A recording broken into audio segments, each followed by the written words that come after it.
TBS পডকাস্টে সবাইকে স্বাগতম। সঙ্গে আছি আমি রকুনুজ্জামান মনি। এবারও কুমিল্লায় মাজারে হামলা হলো। অনেক প্রতিবাদ, অনেক সমালোচনার পরেও মব অ্যাটাক এবং মাজারে আক্রমণ হচ্ছে।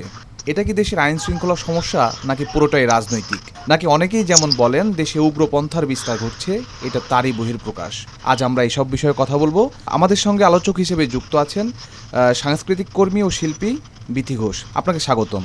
ধন্যবাদ আমাকে যুক্ত করার জন্য। আমি প্রথমেই যেটি জানতে চাই সেটি হচ্ছে, একের পর এক দেশে মাজারগুলোতে হামলা হচ্ছে এবং এইসব মব অ্যাটাকের প্রতিবাদও হচ্ছে, কিন্তু মাজারে আক্রমণ বন্ধ হচ্ছে না কেন?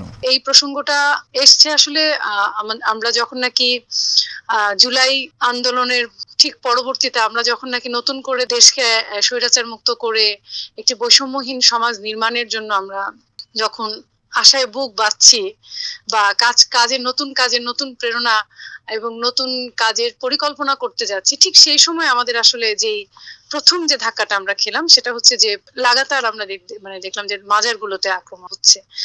তো তখন আপনি জানেন যে আমরা বিভিন্ন জায়গায় প্রতিবাদ করেছি, আরো অনেকে নানা জায়গায় প্রতিবাদ করেছে, কিন্তু আমরা খুব খুব অবাক হয়ে দেখলাম যে আমাদের প্রশাসনের মধ্যে যারা আছেন এখনো, তাদের একটা নিষ্ক্রিয়তা।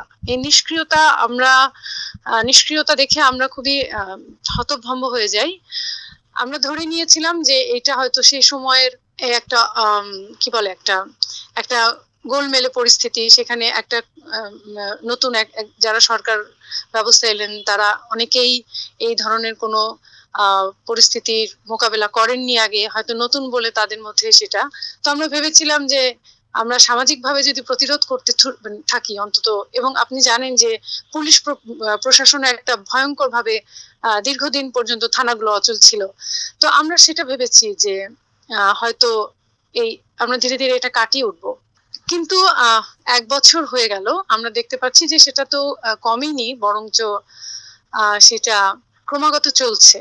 তো এইটাতে আমরা ভীষণভাবে শঙ্কিত, এবং আমাদের কাছে মনে হয় এটা আসলে একভাবে বলা মুশকিল যেটা আসলে সরকারের সদিচ্ছার অভাব বা কি বলে যে ঠিক এক বিশ্লেষণ আমি বলতে পারছি না। তাহলে কি বিষয়টা এরকম যে দেশে আইন শৃঙ্খলা পরিস্থিতির একটি সমস্যা আছে, এরকম কিছু, নাকি আসলে বিষয়টা রাজনৈতিক?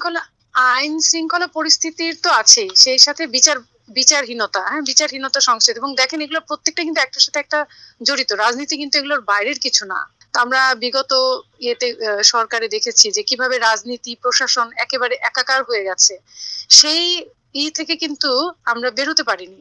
আমাদের মানুষ পাল্টেছে, আমাদের সিস্টেম পাল্টায় নাই, যার ফলে হয়েছে কি যে এই বিচারহীনতা সংস্কৃতি কিন্তু সমাজের মধ্যে এক ধরনের উত্তেজনা, এই ধরনের হিংস্রতা, এই ধরনের ঘৃণা, বিদ্বেষ, এবং কতিপয় মানুষ, আমি বিশ্বাস করি যে বাংলাদেশের অধিকাংশ মানুষ আসলে এগুলোকে সাপোর্ট করে না, কিন্তু কতিপয় মানুষ আসলে কোন রাজনৈতিক চিন্তাধারা থেকে এগুলো করছেন বা কোন রাজনৈতিক পেট্রোনাইজেশন থেকে এটা করছেন, পৃষ্ঠপোষকতা থেকে করছেন, এটা বের করার দায়িত্ব তো সরকারের।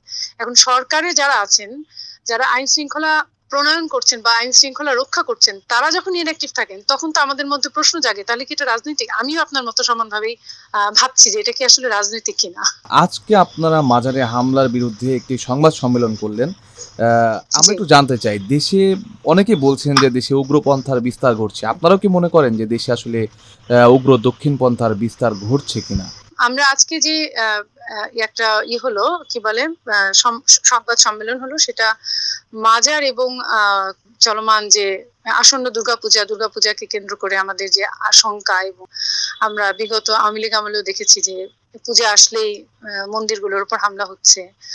তো ওই আশঙ্কার জায়গা থেকে আসলে আমরা, এবং এর মধ্যেও হয়েছে অনেকগুলো, আপনারা নিউজ দেখেছেন, এটা চলেই আসছে বহুদিন ধরে, তার সাথে নতুন করে যুক্ত হয়েছে মাজারের হামলা। আমার কাছে মনে হয় যে শুধু বাংলাদেশ কেন, আমি যদি পার্শ্ববর্তী দেশ ভারতে দেখি, তো সেখানেও কিন্তু এক ধরনের ধর্মীয় কি বলে আস্ফালন, এবং সমাজের মধ্যে নানাভাবে শুধু আমি বলবো যে সমাজের মধ্যে না, এক ধরনের বাইরের একটা দেখানো যে এই অঞ্চলের মানুষ হিন্দুত্ববাদী, হ্যাঁ, কিন্তু আপনি যদি ভিতরে ঢুকেন তাহলে দেখবেন যে এর বাইরেও অনেক মানুষ আছে। ঠিক বাংলাদেশেও আমরা যে উপর মহলে যেটা দেখছি, সেটা কিন্তু আমি বলবো না যে বাংলাদেশের সব মানুষ এরকম, কিন্তু কারা বাংলাদেশকে আসলে এই চেহারাটা সামনে আনছে, এইটা আমার কাছে একটা মানে বিরাট প্রশ্ন। তাই আমি একইতে বলবো না যে বাংলাদেশে উগ্রপন্থা বা চরম ডানপন্থার বিকাশ হচ্ছে। এইটা আসলে আমাদের সামাজিক প্রতিরোধের মধ্যে দিয়ে যখন আমরা যাব, যখন একদম তৃণমূল পর্যায়ে যাব, তখনই আসলে আমাদের এটা আমরা খুব ভালোভাবে টের পাবো। তবে অবশ্যই একটা জিনিস আমরা দেখছি যে এইভাবে যখন নাকি লাগাতার এই মানে বিভিন্ন বিশ্বাসের মানুষের উপর যখন নাকি আক্রমণ হয়, তখন তো এই বিষয়গুলা মানুষের মধ্যে স্বাভাবিকভাবেই আসে যে তাহলে কি এরকম হচ্ছে। কিন্তু আমার কাছে মনে হয় যে এটা অবশ্যই এটার পিছনে অন্য কোনো এক হচ্ছে যে সরকারের উদাসীনতা, বিচারহীনতা, আইন শৃঙ্খলা রক্ষাকারী বাহিনীর উদাসীনতা, এই সবকিছু মিলে আজকের এই পরিস্থিতি তৈরি হয়েছে। আপনি নিশ্চয়ই দেখেছেন যে প্রাথমিক বিদ্যালয়ে নাচ গানের শিক্ষক না রাখার দাবিতে সরব হয়েছে কয়েকটি ইসলামপন্থীদের একাংশ। এটা কি আসলে আপনি একজন সাংস্কৃতিক কর্মী হিসেবে কিভাবে দেখেন? দেখেন, এরকম দাবি তো কেউ করতেই পারে। একটা রাষ্ট্রীয় যে শিক্ষা ব্যবস্থা, হ্যাঁ, রাষ্ট্রীয় শিক্ষা ব্যবস্থা তো ধরেন তার মতো করে চলবে। এখন আমি বলবো চাই, আরেকজন বলবে চাই না। এখন চাই নাকে আপনি প্রাধান্য দিচ্ছেন না চাইকে প্রাধান্য দিচ্ছেন, সেটা ডিপেন্ড করবে যে আপনার পলিসিতে কি আছে, আপনার শিক্ষা ব্যবস্থার যে পলিসি, সেই পলিসিতে কি আছে। এখন কোনটাকে আপনি খুব প্রাধান্য দিচ্ছেন, তখন হয় কি যে মানুষের মধ্যে এক ধরনের তৈরি হয়, ভীতির সঞ্চার হয়, যে তার মানে কি এরকম কথা যখন বারবার করে প্রচারিত হচ্ছে এরকম। এখন তারা তাদের মতো করে চাইছেন। আমরা তো দেখেছি ওয়াজ মাহফিলও কত রকম, আওয়ামী লীগ আমলেও ওয়াজ মাহফিলে অনেক কিছু হয়েছে, অনেক কথা হচ্ছে। তো সেগুলার মধ্যে কি ছিল, সেগুলো তো আসলে চুলচেরা বিশ্লেষণ করার মতো আসলে সেই সুযোগটা আমাদের হয়নি, বা সেইগুলো সামনে আসেনি।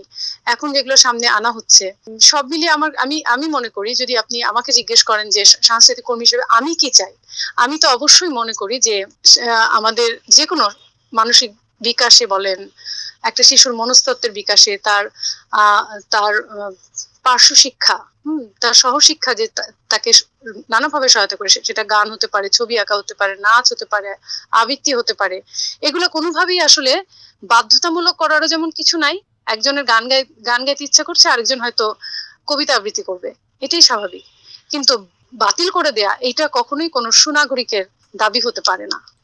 আমি শেষ প্রশ্নে একটু জানতে চাই, এই যে দেশে মব অ্যাটাক হচ্ছে, বিভিন্ন মাজারগুলোতে হামলা হচ্ছে এবং উগ্র দক্ষিণপন্থার বিস্তার ঘটছে, এমন কথাও আমরা শুনছি।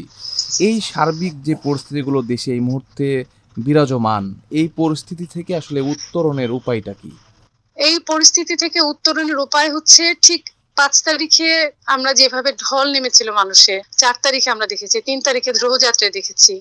তার মানে বাংলাদেশের মানুষের মধ্যে এই ঐক্যের সুরটা আছে। ঐক্যের সুর যদি না থাকবে, তাহলে এই 1 বছরের মাথায় তো আর এটা অনৈক্য হয়ে যায়নি। এটা তো সিস্টেমেটিক্যালি করা হচ্ছে, মানে বিভিন্ন প্রক্রিয়ার মধ্য দিয়ে এটা আজকে এখানে এসেছে। তাহলে সেই বীজটা আছে, সেই ঐক্যের সুরটা আছে। সেই ঐক্যের সুরটা আসলে যদি বাঁধতে পারা যায়, এবং সেই সাথে ন্যায় বিচার প্রতিষ্ঠা করতে হবে, আইন শৃঙ্খলার রক্ষাকারী বাহিনীদেরকে এখানে বিশাল ভূমিকা পালন করতে হবে, এবং সেই সাথে সরকারের সেই আন্তরিকতা থাকতে হবে। এই 4টি শক্তি, মানে জনশক্তি, আপনার রাষ্ট্রশক্তির যে যে এগুলো বললাম, এরা সকলে মিলে যদি আমরা চাই, সকলে মিলে যদি সেই উদ্যোগটা নেই, তাহলেই সেটা সম্ভব। কিন্তু এটা আদৌ আসলে কতটুকু সম্ভব আমি জানি না, কারণ সকলেরই সমান আগ্রহ থাকতে হবে। আপনি আপনার ব্যস্ত সময়ের মধ্য থেকে আমাদের সময় দিয়েছেন, আপনাকে অসংখ্য ধন্যবাদ। জি, ধন্যবাদ।